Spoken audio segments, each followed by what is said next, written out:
Be a $10,000 shot, ladies and gentlemen. We're gonna find out. Size It is.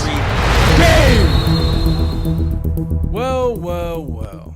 That did not go as planned. My favorite thing about these 1v1s is that you've got to be willing to put everything on the line for a huge upside or a super low downside. And here's the thing, if you take a big risk, you have to be willing to accept a big loss. And this time I lost, but I'd rather take this hit than to have not tried at all. And if you work hard enough, sometimes winning the game isn't the only way you can win the day. Now, let's cut the bullshit. I got my ass beat. Like, beat. So much so that some people were wondering if I was just a lucky fan that got picked from the crowd to play this guy. For months, I kept calling this the UFC of 1v1 basketball, and all I can think for the equivalent of this game was this. Here we go! Or being submitted into a fucking chokehold and having to tap out. Bro, chill. At least it's a Gucci one. At least it gave me the Gucci. I'm talking about.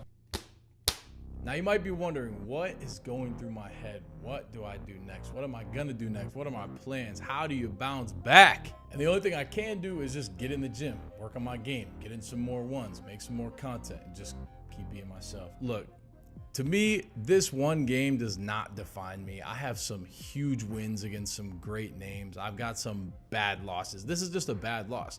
This, to me, doesn't define me. To some of you guys watching this, sure, it probably defines me to you, but ultimately, I don't really give a fuck. I'm gonna move on, I'm gonna progress my game, and I'm gonna move on to the next game. I'm not gonna back out of any ones or nothing like that. You must be willing to find your inner peace, find your peace within yourself, self-gratification. You don't need other people's opinions to help you or whatever. You've gotta have your own back. And now I gotta go team up with this asshole in San Francisco for the next chapter event out in San Francisco, so shout out to you, Scotty.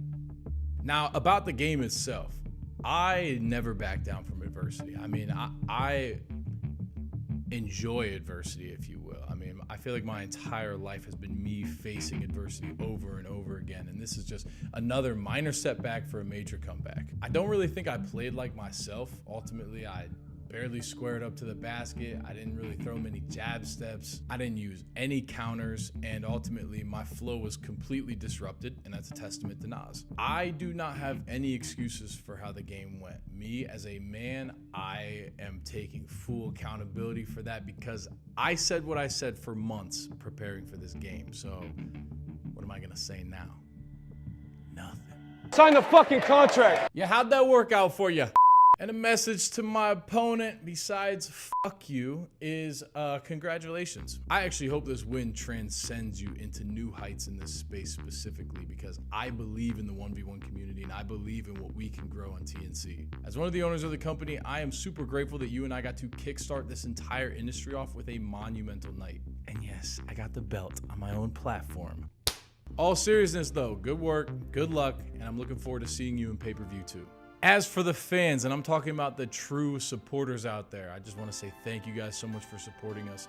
We had a total of 150,000 different viewers come through the YouTube live stream and 51,000 concurrent viewers. Our numbers for this entire stream were insane, and I could not be more ecstatic to grow this into something the basketball scene has needed for years. At the start of the stream on TNCleague.com, before our service provider had a critical outage, we had nearly 20,000 people in the stream. The crash that occurred was completely out of our control, so we quickly pivoted to YouTube for a free stream. We stopped all of the games to make sure that every single person that wanted to watch the games could still watch the games, saving the integrity of the event and also the viewing experience.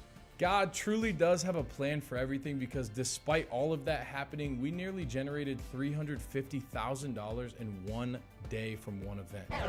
However, due to the service provider having that outage, we don't get to see this money, but it is really cool to see what we're capable of doing. Like I mentioned on my Instagram, TNC's Instagram, the live stream during the event, everybody that purchased a ticket is able to receive a refund. And since our service provider is holding on to everything, you yourself have to go and request that refund. I don't want you guys to feel like, damn, you know, this is a shitty situation. The event was still a massive success. One, we were able to see what we're capable of doing in this space, and two, we had a ton of support from the people that actually watch us consistently. This is a journey. Investing in yourself is a journey of self-discovery. It reveals your tolerance for risk and your ability to stay disciplined in the face of uncertainty.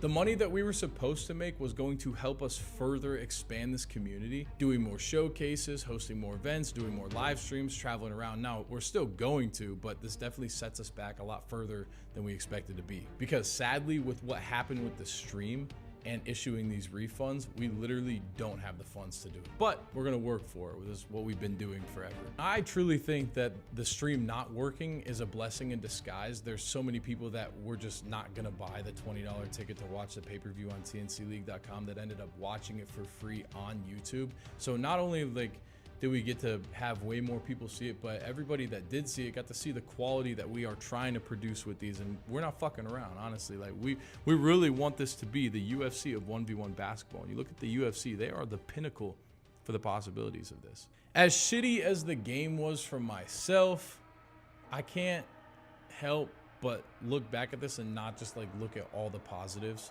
I mean, our company literally paid somebody over $46,000 to play in one game, one 1v1 that maybe lasted 25 minutes. I feel like that tells me that this is the start to something massive. Each person that played, besides myself, signed a contract that guaranteed them an appearance fee, a percentage of the pay-per-view sales, and also a chance at the prize money. And the top earner was Nas. Obviously, you guys know, over $46,000 from one night. And I know you guys keep asking, man, if Nas made 46K, what did Friga make? Well, I didn't make any money. I'm an owner of the Next Chapter, and we took a hit. I didn't make any money at all from this. I actually lost money. So to everybody out there that's trying to figure it out, be in people's pockets and whatnot, if you want to know, I made a fucking donut on this, and that's between you and I to figure out if I really deserved it, getting beat 30-7.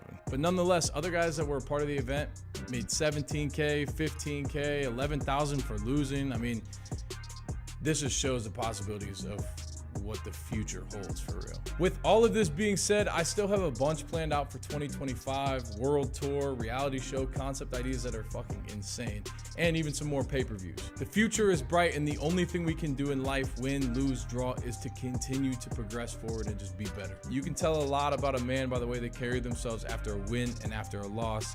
And as always, stay motivated, stay positive. Take it